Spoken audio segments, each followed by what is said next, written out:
কিন্তু দুই ব্যক্তি মাপ পাবে না। কয় ব্যক্তি? দুই ব্যক্তি কখনো মাপ পাবে না।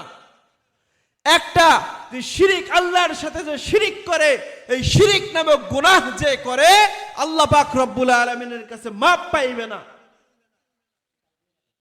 আর একটা পিতা মাতার সাথে যারা খারাপ আচরণ করে, পিতা মাতা দুনিয়ার মধ্যে বাইচা আছে, এই পিতা মাতাই তোমার জান্নাত, এই পিতা মাতাই তোমার জাহান্নাম। এই পিতা মাতার সাথে খারাপ আচরণ করিও না রে ভাই। এই পিতা মাতার এক লুকমা ভাত তোমার কাছে বেশি হয়ে যায়। আজকে তুমি দুনিয়ার মধ্যে অনেক ব্যারিস্টার হয়ে গেছো, এমপি হয়ে গেছো, পিতা মাতা তোমার বৃদ্ধা আশ্রমে। এরকম মানুষ আছে না নাই? কয়জন আলেমের মা বাপ দেখাইতে পারবেন বৃদ্ধা আশ্রমে থাকে? বৃদ্ধা আশ্রমে থাকে না। रुखसार से बुरका जरा पर्दा उठा दो,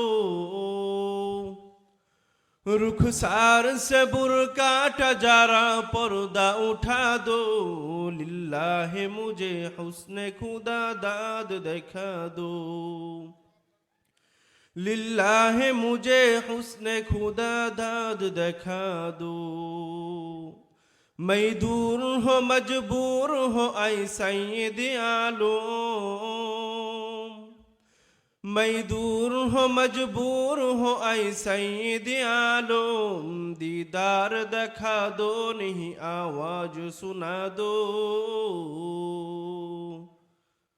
अल्हम्दुलिल्लाह, আল্লাহ পাক রব্বুল আলামিনের দরবারে লাখ কোটি শুকরিয়া ও সুজুদ। যেই মহান আল্লাহ পাক রব্বুল আলামিন আপনাকে আমাকে এই জান্নাতের বাগানে আসার এবং বসার তৌফিক দান করেছেন, সেজন্য সবাই শুকরিয়া আদায় করে আলহামদুলিল্লাহ। আমাদের মালিককে, আমাদের সৃষ্টি করেছেন কে? ওই আল্লাহর প্রশংসা, যে আল্লাহ আমাকে আপনাকে হাত দান করেছে, পা দান করেছে। এই সবচেয়ে বড় একটা নিয়ামত যে চক্ষু দান করেছে। এই চোখ দিয়ে আমরা দুনিয়ার সব কিছু দেখি। কথা বলেন ঠিক কিনা? আল্লাহ পাক রব্বুল আলামিন আপনাকেও আমাকে তো মানুষ না বানাইয়া অন্য কোনো জীবজন্তুর বানায়ও পাঠাইতে পারতেন। কথা বলেন ঠিক কিনা? কিন্তু আল্লাহ পাক রব্বুল আলামিন আপনাকে আমাকে কত ভালোবাসে জানেন? কতটা ভালোবাসে জানেন? আপনাকে আমাকে কাল কিয়ামতের ময়দানে মাফ করার জন্য আল্লাহ পাক রব্বুল আলামিন ওসিলা খুঁজতে থাকবে। আল্লাহ পাক রব্বুল আলামিন বলেন, ওয়াবতাগু ইলাইহিল ওয়াসিলা, তোমরা আমার জাহান্নামের আগুন থেকে মাপ পাওয়ার জন্য ওসিলা তালাশ করতে থাকো।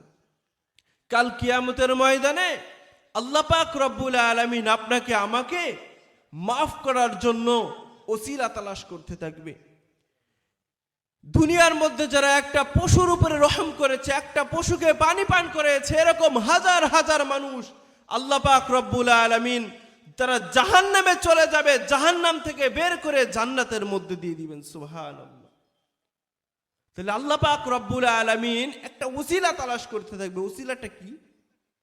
আমি আর আপনি যদি আল্লাহ পাক রব্বুল আলামিনকে সন্তুষ্টির জন্য, রাজি খুশি করানোর জন্য এক দিন যদি 2 রাকাত নামাজ পড়তে পারি, শুধু নামাজ নয় যে কোনো আমল করতে পারি, আল্লাহ পাক রব্বুল আলামিন এই ওসিলায় আমাদেরকে মাফ করে দিতে পারেন কি পারেন না? পারেন। কুরআনুল কারীম মিথ্যা না।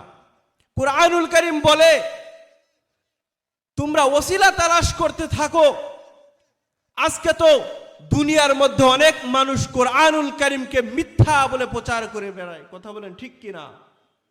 এই কুরআনুল কারীম আপনাদের কাকশ্বরী নদী দিয়ে ভেসে আসে নাই। এই কুরআনুল কারীমকে টিকিয়ে রাখার জন্য, কোরআনকে আজ অবধি 2026 সাল পর্যন্ত টিকিয়ে রাখার জন্য অনেক মায়ের বুক খালি করতে হয়েছে। শুধু তাই নয়, অনেক মানুষকে জীবন দিতে হয়েছে, অনেক বোনকে বিধবা হতে হয়েছে, অনেক বোন তার স্বামীকে হারিয়ে ফেলেছে, অনেক বোন তার ছেলেকে হারিয়ে ফেলেছে, অনেক মা তার সন্তানকে হারিয়ে ফেলেছে। আহারে, শুধু তাই নয়, এই কোরআনকে টিকিয়ে রাখার জন্য, ইসলামকে টিকিয়ে রাখার জন্য আমার তোমার নবী আখিরি পয়গম্বর জনাবে মুহাম্মদুর রাসূলুল্লাহ সাল্লাল্লাহু আলাইহি ওয়াসাল্লাম দাঁত মোবারককে শহীদ করতে হয়েছে। কথা বলেন ঠিক কিনা? আর আমি আর আপনি কেমন মানুষ হইলাম? আমার সামনে, আপনার সামনে নাস্তিক আর মুরতাদেরা কোরআনুল কারীমকে নিয়ে খারাপ খারাপ কথা বলে, আল্লাহকে নিয়ে কটূক্তি করে, নবীকে নিয়ে কটূক্তি করে। কিন্তু আমি আর তুমি কেমন আশিকে রাসূল হইলাম, কিন্তু আমরা কোনো কিছুই করতে পারি না, কোনো কিছুই বলতে পারি না। কেমন আশিকে রাসূল হইলাম? আল্লাহ পাক রব্বুল আলামিন কোরআনুল কারীমের মধ্যে বলেন, কুল ইন কুনতুম তুহিব্বুনাল্লাহ ফাত্তাবিউনি ইউহিব্বুকুমুল্লাহ ওয়া ইয়াগফির লাকুম যুনুবাকুম আল্লাহু গফুরুর রহিম। ডানে বামে নজর নাই, এক নজরে আমার দিকে তাকায় থাকেন গো বাবা। আল্লাহ পাক রব্বুল আলামিন কোরআনুল কারীমের মধ্যে বলে দেন, ও দুনিয়ার মানুষেরা শুনে রাখো, তোমরা যদি আমি আল্লাহকে পাইতে চাও, সর্বপ্রথম একজন মানুষকে পেতে হবে, একজন মানুষকে অনুসরণ করতে হবে, একজন মানুষকে অনুকরণ করতে হবে। সে দুনিয়ার মধ্যে আমার হাবিব, পেয়ারা হাবিব, আখিরি পয়গম্বর জনাবে মুহাম্মদুর রাসূলুল্লাহ সাল্লাল্লাহু আলাইহি ওয়াসাল্লাম। তাহলে যদি আপনারা আল্লাহ পাককে যদি পাইতে চান, তাহলে সর্বপ্রথম আখিরি পয়গম্বর জনাবে মুহাম্মদুর রাসূলুল্লাহ সাল্লাল্লাহু আলাইহি ওয়াসাল্লামকে ভালোবাসতে হবে, তাকে অনুসরণ করতে হবে, অনুকরণ করতে হবে। তাকে অনুসরণ কেমনে করবেন? অনুসরণ কেমনে করবেন? আখিরি পয়গম্বর তো আর দুনিয়ার জমিনে এখন নাই। কিন্তু তাহলে কি হয়েছে? আল্লাহ রাসূল সাল্লাল্লাহু আলাইহি ওয়াসাল্লাম হাদিস শরীফের মধ্যে বলেন, আলেম উলামাগণ আমি নবীর ওয়ারিস। কেরা? আলেম উলামাগণ। আজকে আলেম উলামাদেরকে নিয়ে চুলকানি শুরু হয়। কেমন নাস্তিক আর মুরতাদের চালাপালা ঘুরে বেড়ায়, আলেম উলামাদেরকে দিয়ে ওদের চুলকানি শুরু হয়। আল্লাহ পাক রব্বুল আলামিন ওসিলা তালাশ করতে থাকবে, বান্দা বান্দিকে মাফ করার জন্য ওসিলা তালাশ করতে থাকবে। তখন আল্লাহ রাসূল সাল্লাল্লাহু আলাইহি ওয়াসাল্লাম সাহাবাদেরকে একদিন শুনাইতেছে বনি ইসরাইলের তিনটা যুবকের ঘটনা। বনি ইসরাইলের মধ্যে তিনটা যুবক রাস্তা দিয়ে হেঁটে হেঁটে যাইতেছে। ইতিমধ্যে রাস্তার মধ্যে বালির মধ্যে দিয়ে হেঁটে যাইতেছে। রাস্তার মধ্যে দিয়ে হেঁটে হেঁটে যাওয়ার পরে এমন তুফান শুরু হয়েছে, এমন বাতাস শুরু হয়েছে, বালিগুলা উঠতেছিল। এক পর্যায়ে তারা কি করবে? তারা একটা জায়গাতে যে আশ্রয় নিবে এমন কোনো জায়গা খুঁজে পায় না। এক যুবক তাকে দেখে একটা পাহাড়ের গুহা রয়েছে, সেই পাহাড়ের গুহার নিচে গিয়ে তারা আশ্রয় নেয় তিন যুবক। এক পর্যায়ে উপর থেকে বড় একটা পাথর এসে ওই পাহাড়ের গুহাটা আটকে যায়। আটকে যাওয়ার কারণে তারা দুনিয়ার বাহিরে কি হইতে, ওই পাহাড়ের গুহার বাহিরে কি হইতেছে তাদের কোনো খবর নাই। কি হইতেছে? অন্ধকার, ডানেও কোনো দেখা যায় না, বামেও কোনো কিছু দেখা যায় না, উপরে কোনো কিছু দেখা যায় না, আহারে নিচে কোনো কিছু দেখা যায় না। কি করবে কি করবে এখন আর কোনো তাদের হুঁশ নাই। কি করবে, কোন দিকে যাইবে? যেদিকে যায় অন্ধকার আর অন্ধকার। কি করবে? এক পর্যায়ে একটা মানুষ বলতেছে, আল্লাহ পাক রব্বুল আলামিন তো বলেছেন, আল্লাহ পাক রব্বুল আলামিন তো বলেছে আমাকে সন্তুষ্টির জন্য যদি কাজ করতে পারো আমি তোমাদেরকে বড় বড় বিপদ থেকে হেফাজত করব। সুবহানাল্লাহ। এক ব্যক্তি বলতেছে, ভাই শোনো, আমার একদিনের একটা আমল আছে। কি একটা আমল? আমার চাচাতো বোন, আমি অনেক তাকে ভালোবাসতাম, অনেক সুন্দরী ছিল, অনেক রূপসী ছিল, গুণবতী ছিল। ওই এলাকার মধ্যে আমার চাচাতো বোনই সবচাইতে সুন্দর ছিল। আমি অনেক ভালোবাসতাম। একটা পর্যায়ে আমাদের এলাকার মধ্যে দুর্ভিক্ষ দেখা দিল, টাকা পয়সা নাই, কারো কাছে কোনো কিছু নাই। কি করবে? তখন এক পর্যায়ে ওই বোনটা ভাইয়ের কাছে গিয়ে কিছু টাকা চাইলো, ভাই আমাকে কিছু দাও, আমাকে কিছু মুদ্রা দাও, আমি তো একদম দুর্ভিক্ষের মধ্যে পড়ে গেছি, আমার কাছে কোনো কিছু নাই। পরে ওই ভাইটা চাচাতো ভাইটা বলতেছে, তুমি যেহেতু আমার কাছে টাকা চাইতে আইছো, কোনো সমস্যা নাই, টাকা দিব, কিন্তু একটা কথা আছে। কি কথা রে যুবক ভাই? বলতেছে, তোমার ইজ্জতটা আমার কাছে দিয়ে দিতে হবে।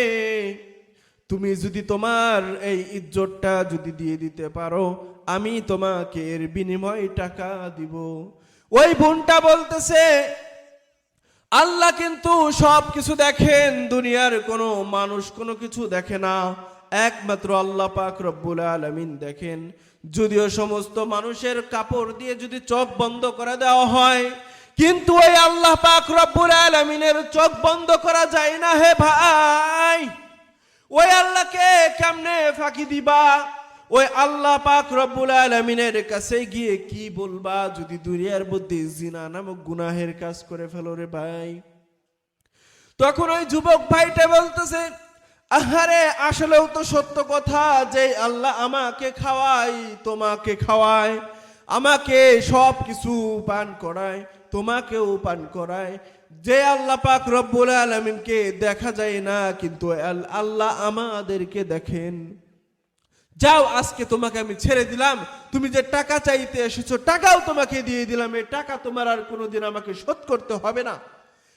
এক ব্যক্তি এই কথা, এই দোয়া করার পরে আল্লাহ পাককে বলতেছে, আল্লাহ ওই দিন যদি আপনাকে ভয় করার উদ্দেশ্যে মন থেকে যদি আসলেও ভয় করে থাকি, আপনাকে পাওয়ার জন্য করে যদি থাকি, এই পাথরটা একটু সরাইয়া দিন। সঙ্গে সঙ্গে আমার আল্লাহ পাক রব্বুল আলামিন, কত দয়ার আল্লাহ, কত মায়ার আল্লাহ, অল্প একটু পাথরটা সরাইয়া দিছে। সুবহানাল্লাহ। এরপরে কতটুক ফাঁকা হয়েছে, দুনিয়ার আলো একটু একটু দেখা যাইতেছে, বাতাসগুলো একটু একটু আসতেছে।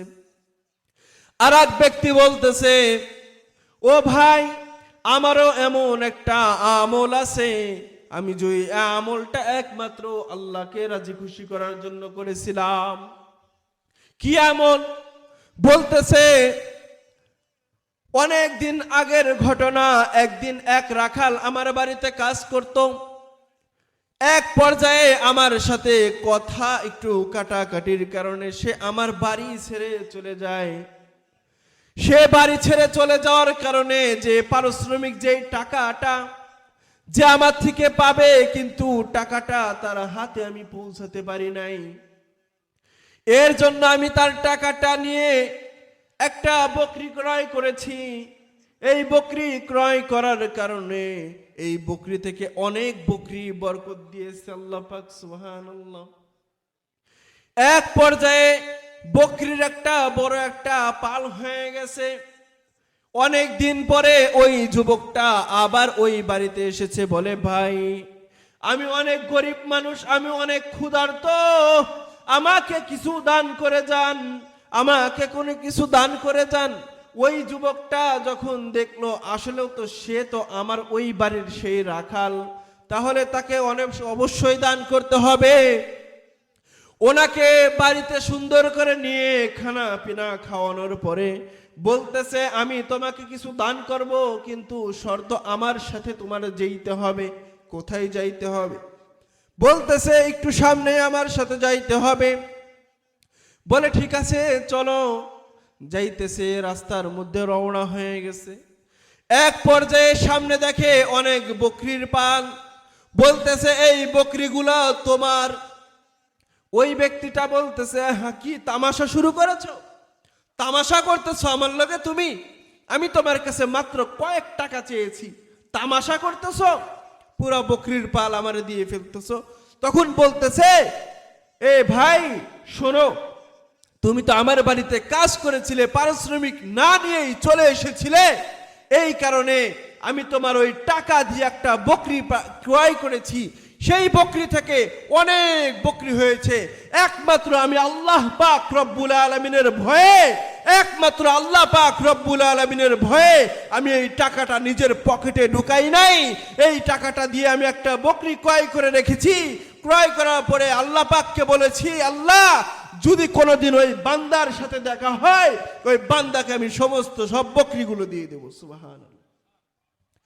এরপরে ওই যুবকটা এই কথা বলে দোয়া করতেছে, আল্লাহ আমি যদি সেদিন আপনাকে রাজি খুশি করার জন্য যদি এই আমলটা করে থাকি, তাহলে এই পাথরটা সরাইয়ে দিন।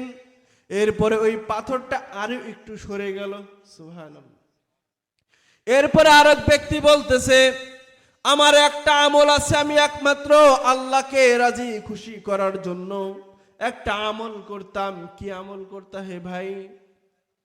বলে, দুনিয়ার মধ্যে আমার মা বাবা যখন বেঁচে ছিল, আমার মা বাবা যখন বেঁচে ছিল, আমি কাজ করতাম। কাজ করতে একদিন আমার অনেক রাত হলো বাড়ি ফিরতে, কিন্তু একটা কথা, আমি প্রতিদিন বাড়িতে গিয়ে আমার মা এবং বাবাকে আমি দুধ পান করাইতাম। আমার নিজের বকরি থেকে দুধ গ্রহণ করে আমি আমার পিতা মাতাকে খাওয়ানোর পরে আমি আমার ছেলে মেয়েদেরকে খাওয়াইতাম। একদিন এমন হয়ে